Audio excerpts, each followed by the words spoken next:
اعوذ باللہ من الشیطان الرجیم بسم اللہ الرحمن الرحیم اللہم صلی علی محمد وآل محمد وعجل فرجہم ولعن عدوہم وقتلتہم اجمعین۔ السلام علیکم ورحمۃ اللہ وبرکاتہ۔ ناظرین اکرام، مومنین مومنات، اہل ولا اہل مودت جمیعاً مومنین مومنات کی خدمت میں خادم عرفان جعفری کا سلام عرض ہے، اور عالم اسلام کے تمام مومنین مومنات کے خدمت میں آمد سلطان مشہد حضرت امام علی رضا علیہ الصلوۃ والسلام کی مبارکباد پیش کرتا ہوں، اور اللہ کی بارگاہ میں اس مبارک مولا رضا کے آمد کے یوم کے تصدق میں دعا کرتا ہوں کہ سب کی مشکلیں مولا رضا کے صدقے میں آسان ہو جائے، اور جو علیل ہیں، بیمار ہیں، دواخانوں میں، ہسپتال اور ICU میں ہیں، ان سب کو مولا رضا کے صدقے میں شفا اور صحت عطا ہو جائے۔ آئیے ہم چلتے ہیں ایک مختصر سی سوانح حیات امام علی رضا علیہ الصلوۃ والسلام کی۔ سب سے پہلے امام علی رضا علیہ الصلوۃ والسلام، جسے امام رضا غریب بھی کہتے ہیں، اصل میں نام علی تھا لیکن لقب رضا تھا، اصل نام علی ہے۔ امام رضا علیہ السلام 11 ذی القعدہ 153 ہجری بروز پنجشنبہ مدینہ منورہ میں امام کی آمد ہوئی ہے۔ جب کبھی ائمہ علیہ الصلوۃ والسلام، معصومین علیہ الصلوۃ والسلام کے آمدوں کا تذکرہ ہوتا ہے تو سب سے پہلے انسان کو یہ ذہن میں رکھنا چاہیے کہ یہ آنے والا آخر ہے کون۔ امام کی آمد سے قبل عظمت امامت ذہن میں رکھنا چاہیے، فضیلت امامت اپنے قلوب میں رکھنا چاہیے، معرفت امامت کا چراغ اپنے دل میں روشن رکھنا چاہیے۔ جب عظمت امامت اس کے پیش نگاہ رہے گی تو اس کے بعد ائمہ کی آمدوں کے متعلق جب وہ پڑھے گا یا سنے گا، یا وہ دن آئیں گے، ایام آئیں گے، تو دل کے دروازے کھول دے گا، اپنی معرفت کے ہر زاویے سے کچھ کرے گا کہ معرفت میں اضافہ ہوتا جائے۔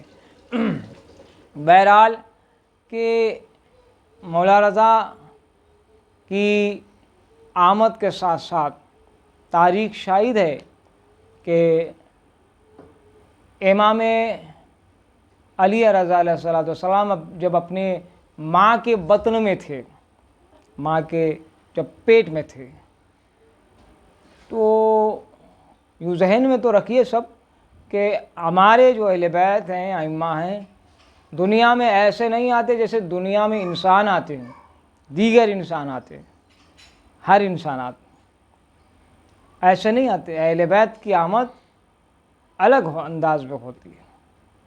یوں سمجھ لیں کہ ایک مشہور خطیب نے یہاں جملہ کہا تھا کہ اہل بیت قرآن ناطق ہیں، تو اہل بیت ایسے آتے ہیں جیسے قرآن آتا ہے۔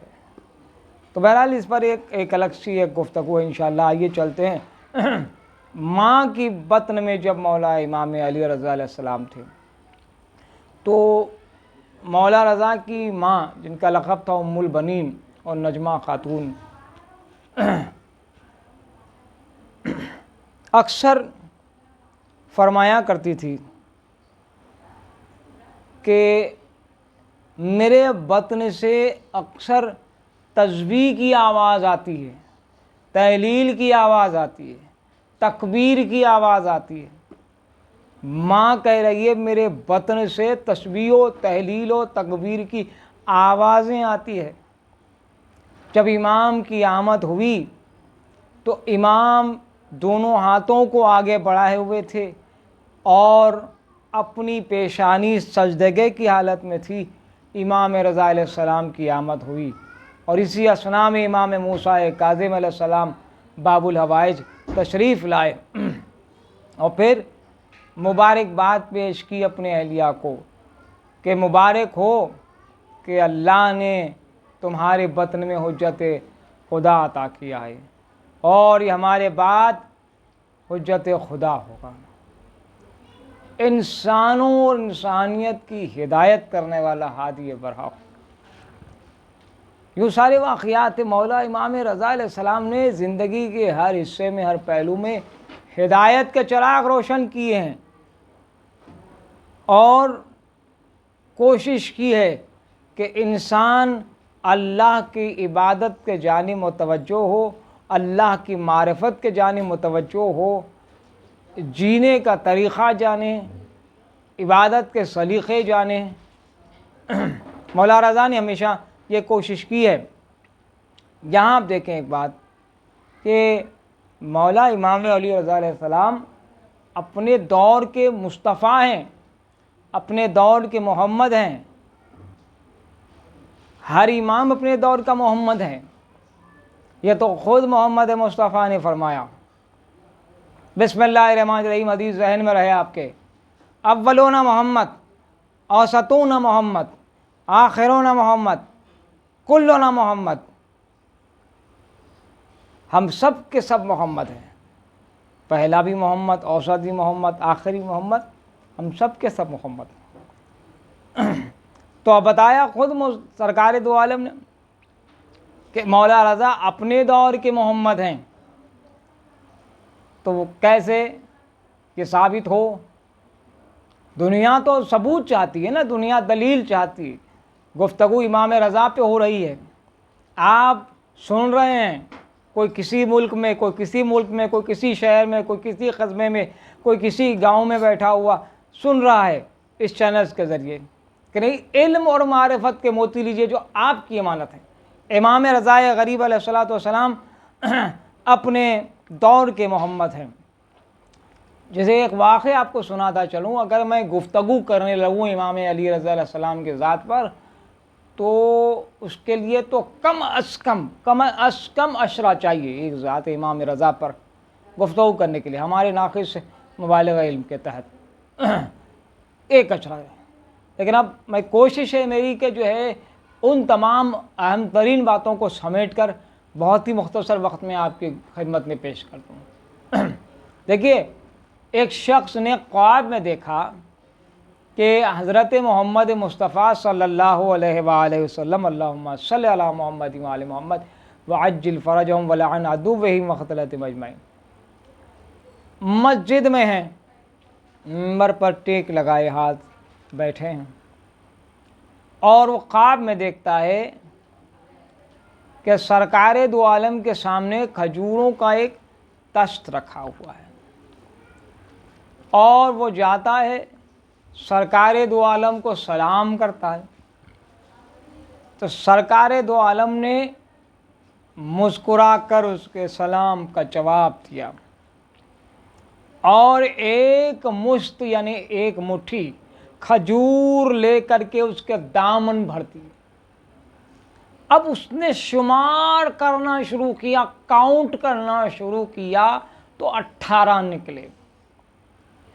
اب یہ تھا خواب۔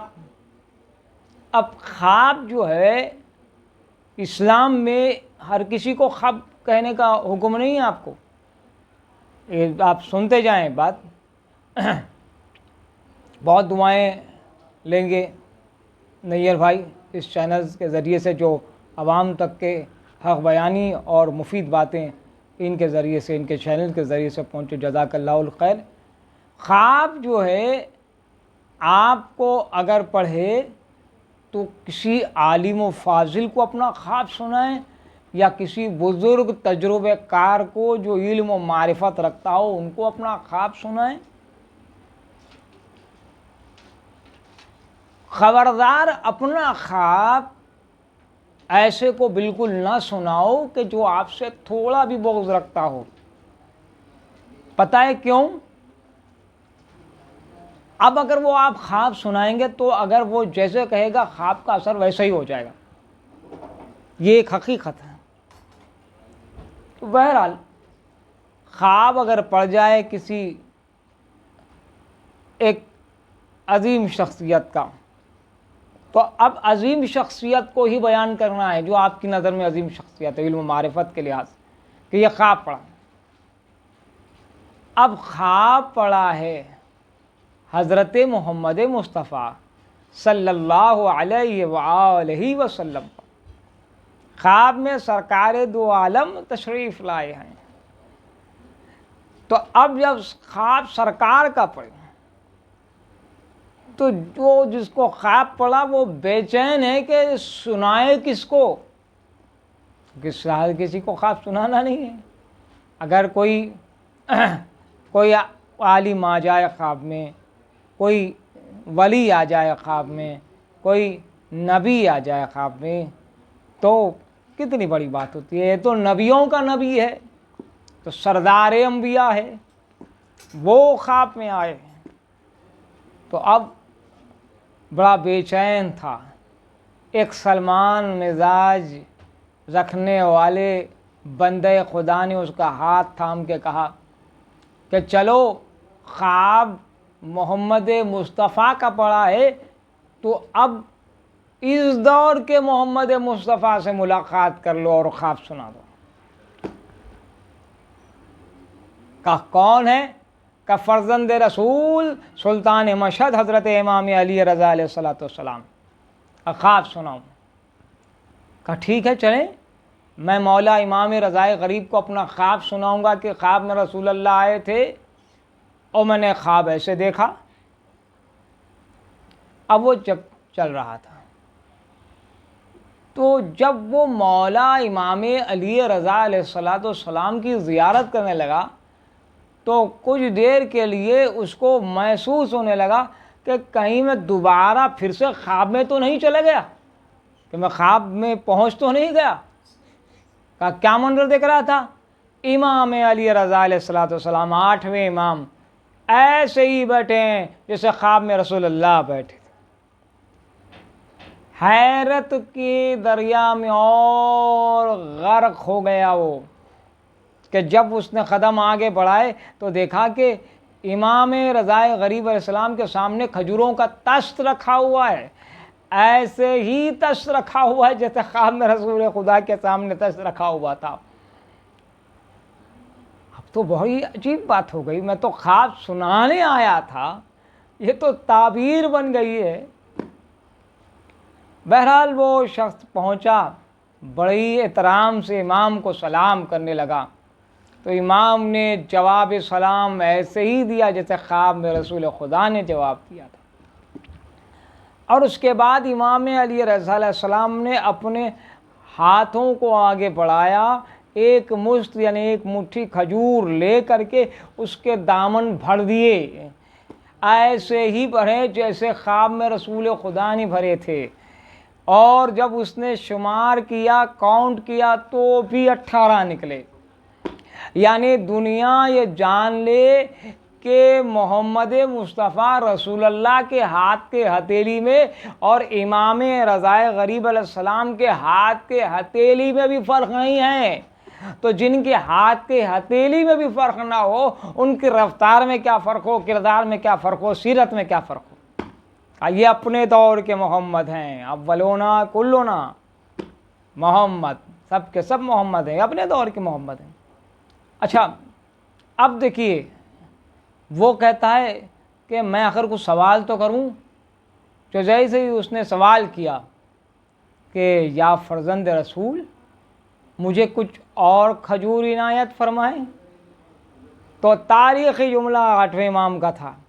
امام نے کہا اگر تیرے خواب میں میرے جد نے کچھ اور کھجور دیے ہوتے تو میں بھی کچھ اور دیتا۔ یعنی اب یہاں خواب سنانے کی بات نہیں ہے، یہ حقیقت خواب سے آگاہ ہیں اور تعبیر بن کے تمہارے سامنے آئی ہے۔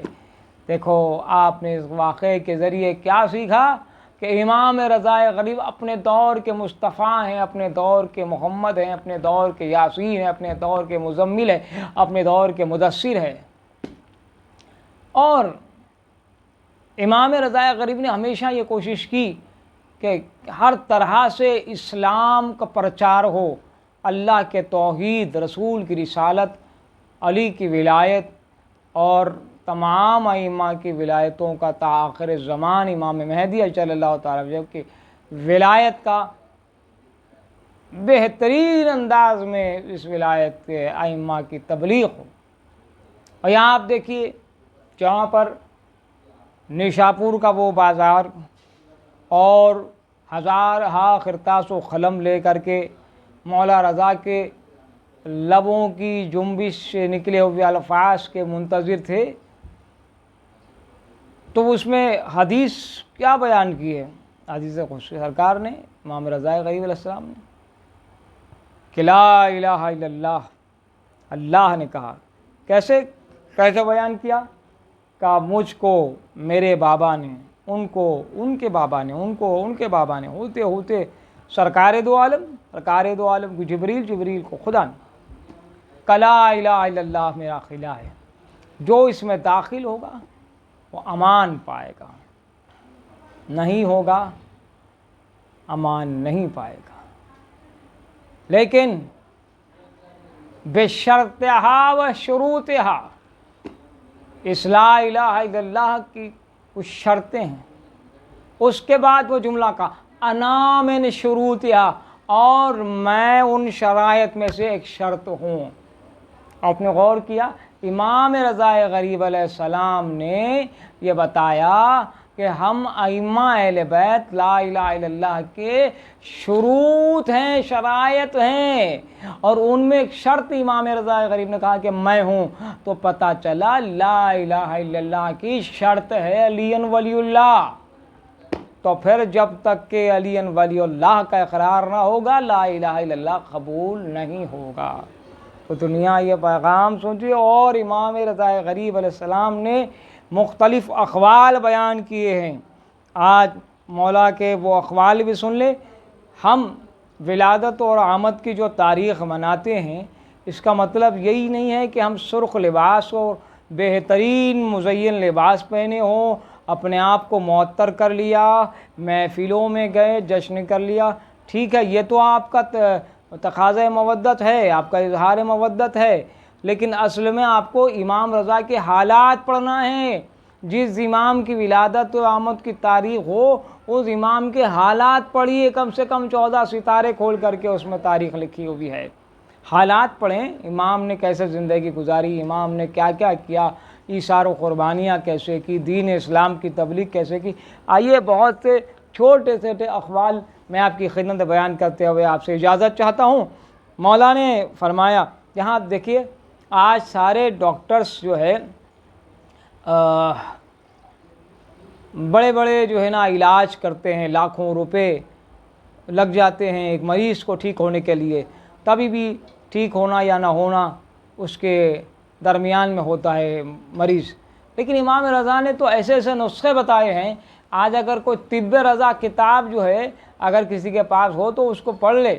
جیسے طب صادق کتاب ہے، طب رضا ایک کتاب ہے، اور طب معصومین ہے، اور طب الائمہ ہے۔ ان طب یعنی جو ہے یہاں سے بیماریوں سے شفا کے نسخے جو امام رضا غریب نے بتائے ہیں ان کو پڑھیے۔ انشاءاللہ کسی ڈاکٹر کے آپ محتاج نہیں رہیں گے، آپ بہترین صحت کے حامل رہیں گے۔ چند ارشادات میں آپ کو سنائی دیتا ہوں۔ امام علی رضی اللہ علیہ السلام نے فرمایا کہ سرکہ بہترین سالن ہے، جس کے گھر میں سرکہ ہوگا وہ محتاج نہیں ہوگا۔ امام علی رضی اللہ علیہ السلام نے فرمایا کہ ہر انار میں ایک دانہ جنت کا ہوتا ہے۔ بہت ذہن میں رکھیے گا، ارشادات سنا رہا ہوں آپ کو مولا امام علی رضی اللہ علیہ السلام کے 8ویں امام کے۔ مولا نے فرمایا شہد میں شفا ہے، اگر کوئی شہد ہدیہ کرے تو واپس نہ کرو۔ شہد میں شفا ہے، اگر کوئی ہدیہ کرے تو واپس نہ کرو۔ امام رضا کا ارشاد ہے، کہا کہ امام نے فرمایا کہ بنفشہ کا تیل سر میں لگانا چاہیے۔ اس کی تاثیر یہ ہے کہ گرمیوں میں سرد اور سردیوں میں گرم ہوتا ہے۔ بنفشہ کا تیل ہوتا ہے، آپ دواساز پر جا کر کے نام بلیں بنفشہ کا تیل، انشاءاللہ آپ کو مل جائے گا۔ امام نے اس کا اثر بتایا ہے، اس کا فوائد، اس کے فائدے بتائے ہیں۔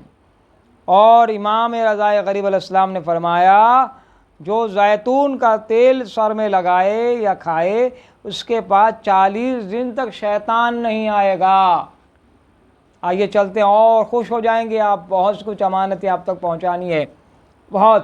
امام رضا غریب علیہ السلام نے فرمایا کہ صلہ رحم اور پڑوسیوں کے ساتھ اچھا سلوک کرنے سے مال میں زیادتی ہوتی ہے۔ پریشان ہے، پیسے نہیں ہیں، مال نہیں ہے، ارے امام نے جو بتایا ہے اس پر عمل کرتے سارا اللہ برکتیں نازل فرماتا۔ امام نے کہا کہ صلہ رحم کسے کہتے ہیں؟ اپنے رشتہ داروں سے نیک سلوک کرنے کو کہتے ہیں، آپسی اپنے قرابت داروں سے نیک سلوک کرنا، رحم دلی سے پیش آنا کہتے ہیں، اور پڑوسیوں کے ساتھ اچھا سلوک کرنے میں۔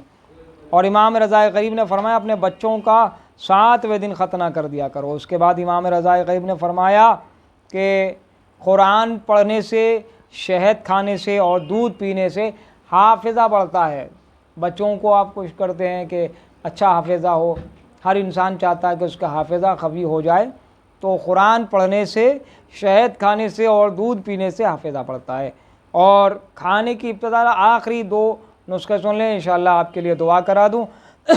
امام رضا غریب علیہ السلام نے فرمایا کہ کھانے کی ابتدا یعنی کھانے کا جو سٹارٹنگ ہے نمک سے کرنی چاہیے، کیونکہ اس سے 70 بیماریوں سے حفاظت رہتی ہے نمک سے، اور جن میں کہ کم تر جو ہے جذام ہے۔